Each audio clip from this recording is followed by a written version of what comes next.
नमस्कार दोस्तों, मैं क्रिएटिव सोनी आपका स्वागत करती हूँ अपने इस चैनल पर।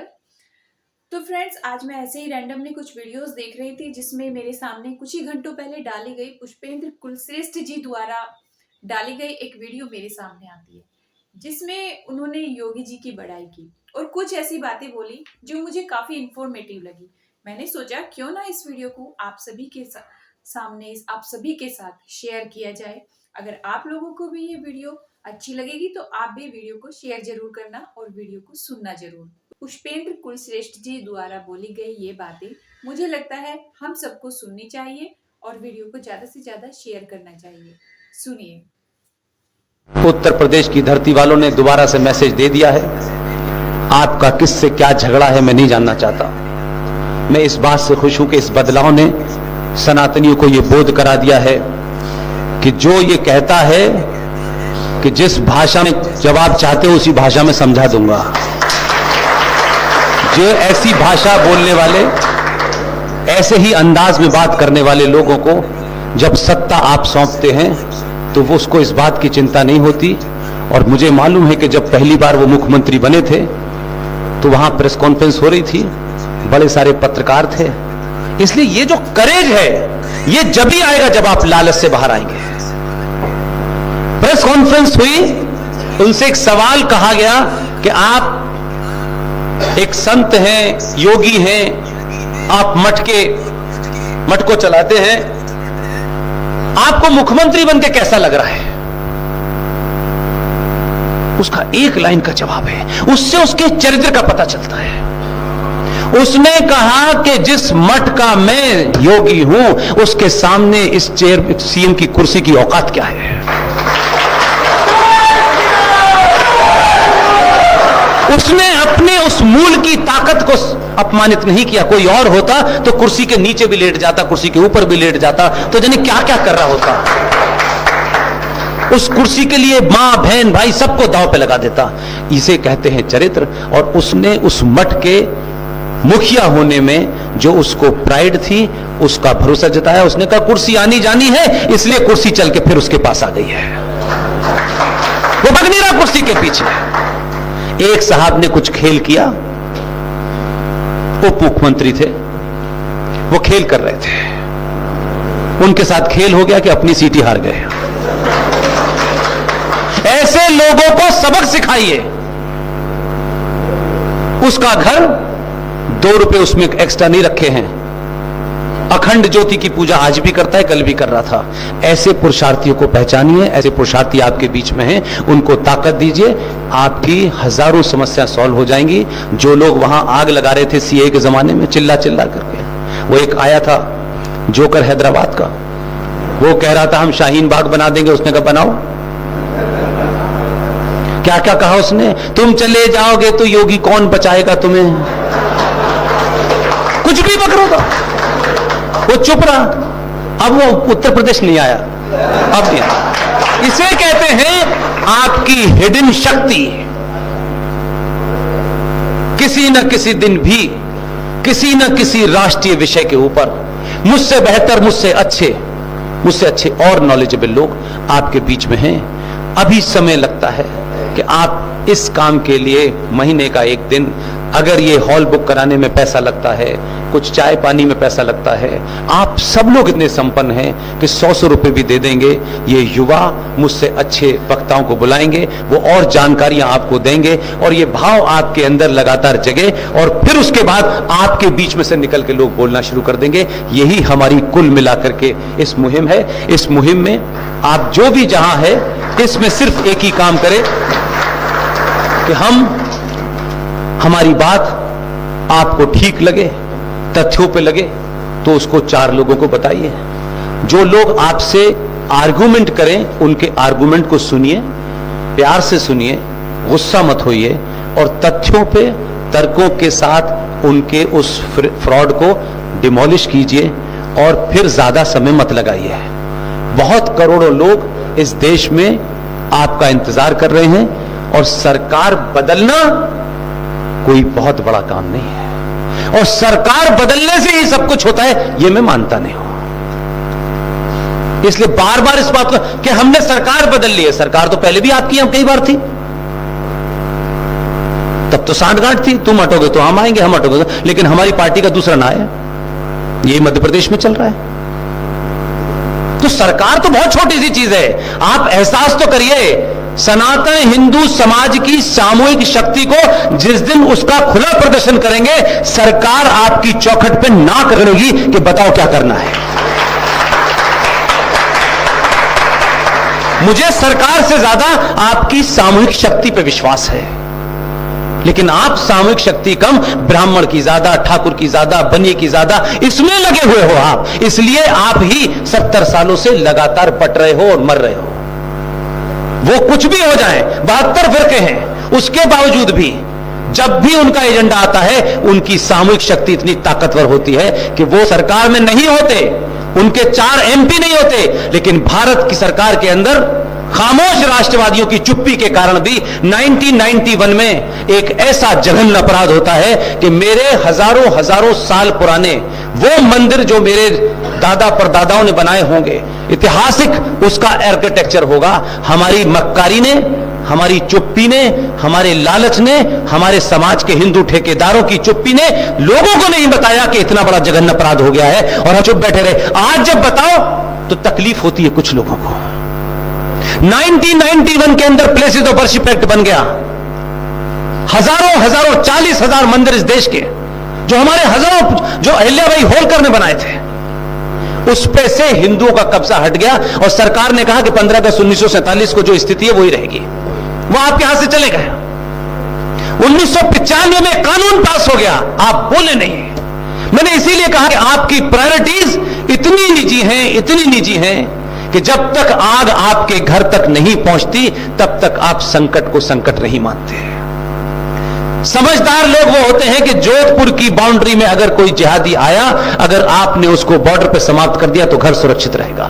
लेकिन आप इंतजार करते हैं कि शर्मा जी के घर ही तो हुआ है, वर्मा जी के यहां तो नहीं हुआ। शर्मा जी के आग लगेगी तो वो वर्मा जी को कोसेंगे, और वर्मा जी की आग लगेगी तो वो शर्मा जी को कोसेंगे। भाई साहब, इससे समाज नहीं चलता है। लिहाजा मेरा सिर्फ इतना ही कहना है, बहुत सारी बात मैं आपसे कर सकता था, समय का अभाव है।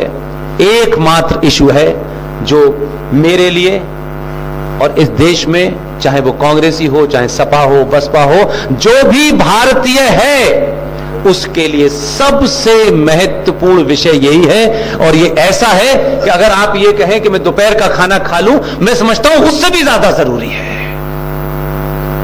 इतनी उसकी इमीडिएट नीड है। 1923 में अंग्रेजों ने कानून बनाया था, वक्फ बोर्ड, वो फिर उसके बाद में 1956 में उसमें अमेंडमेंट हो गया, फिर 1985 में उसमें अमेंडमेंट हो गया, फिर 2013 में वो कानून बना। इतने हमारे यहां लंबी लंबी भाषण देने वाले 10-10 घंटे राष्ट्र के नाम पे, आपको ये नहीं बता रहे हैं कि आपका घर गया आपके हाथ से।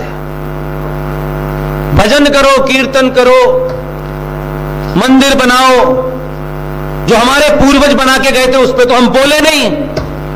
1991 में हमारी कोई गिनती थी पार्लियामेंट में? नहीं। और अगर हम नहीं रोक पाए थे तो मेरी और जीडी और आरएसएन सुशील पंडित की तरह गली गली चिल्लाते लोगों को पता तो चल जाता, क्योंकि आपको पता ही नहीं है। तो आप कुछ तो करते।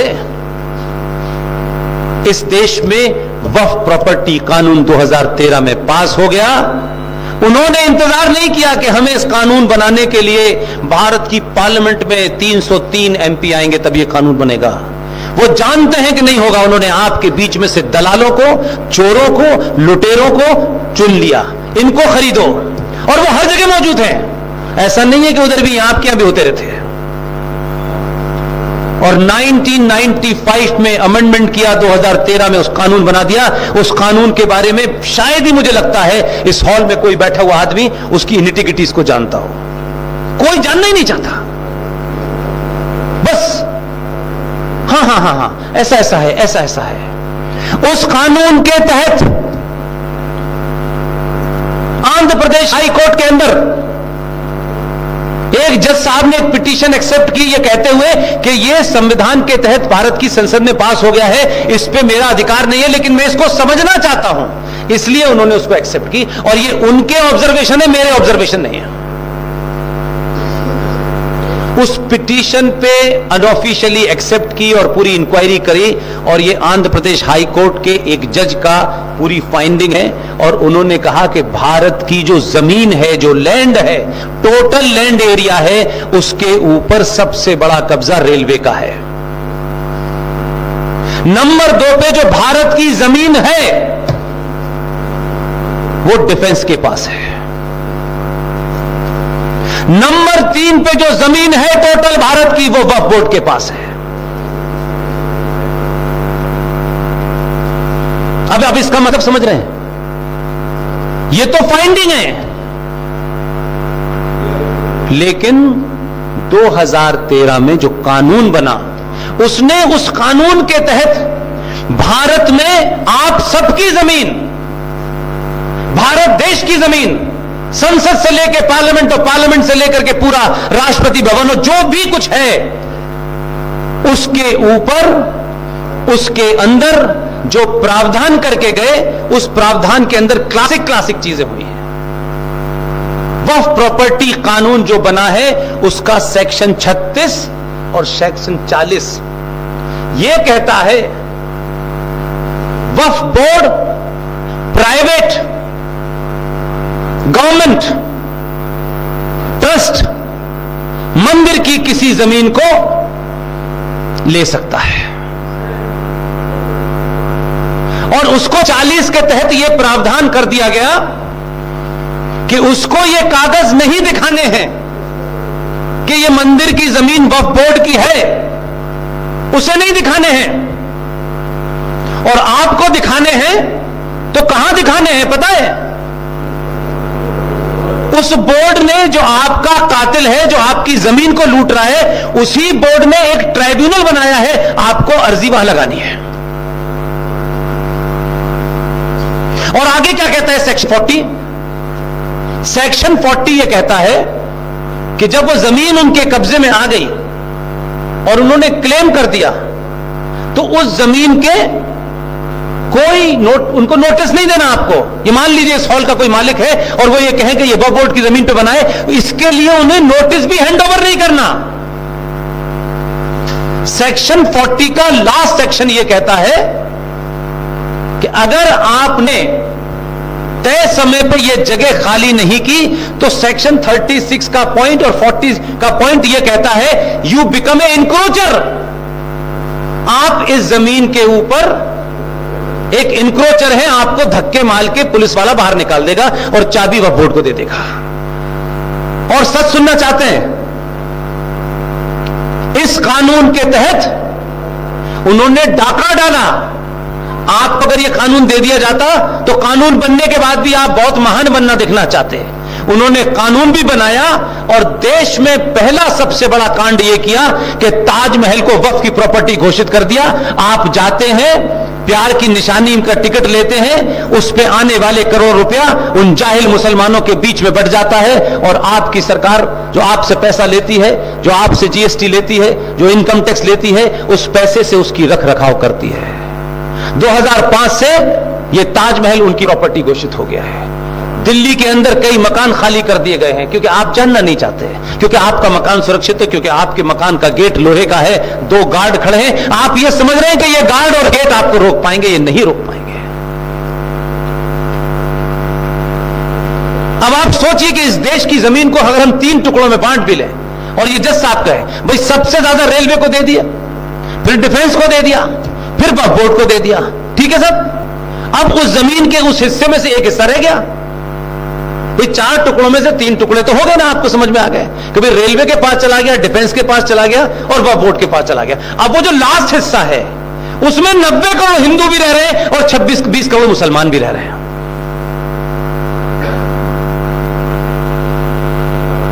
तो सबसे बड़ी पॉपुलेशन के पास भी उस चौथे टुकड़े में से एक छोटा सा हिस्सा है, तो आप रहकर हैं। वक्फ बोर्ड सेपरेट, मुसलमान सेपरेट। मुसलमान 22 करोड़ जमीन पर रह रहे होंगे कि नहीं रह रहे होंगे भाई? तो वो तो उसी हिस्से में से रह रहे हैं ना, बोर्ड की जमीन पर तो नहीं रह रहे। लेकिन फिर भी हमें आदत है। इसलिए मैंने कहा कि अगर आप युवा हैं और आपको रहना है, इसलिए नहीं कह रहा मैं इसलिए कर रहा हूं ये कि कल अगर आपको पता चले कि एक शख्स दिल्ली में था, उसको ये पता था, लेकिन उसने अपने स्वार्थों के लिए हमें ये बात नहीं बताई, मेरे जाने के बाद कम से कम आप मुझे गाली न दें, ये न कहें कि एक आदमी ने ये सच बात नहीं बताई, उसके कुछ स्वार्थ है। मेरा कोई स्वार्थ नहीं है। मेरा स्वार्थ यह है कि आपको पता चल जाए इस लड़ाई को आपको लड़ना है। मैं जब तक हूं चौराहे चौराहे इसको लड़ता रहूंगा। तो आई होप कि आपको ये वीडियो अच्छी लगी होगी, और अगर आपको ये वीडियो काफी इंफॉर्मेटिव लगी है, आपको लगा है कि हाँ, इसकी जो बातें पुष्पेंद्र जी ने इसमें बताई गई हैं वो सारी बातें एकदम एक्यूरेट हैं, एकदम सही हैं, सटीक हैं, तो आप इस वीडियो को शेयर कीजिए। और आपका बहुत बहुत धन्यवाद इस वीडियो को देखने के लिए, सोचने के लिए, समझने के लिए। Thank you so much.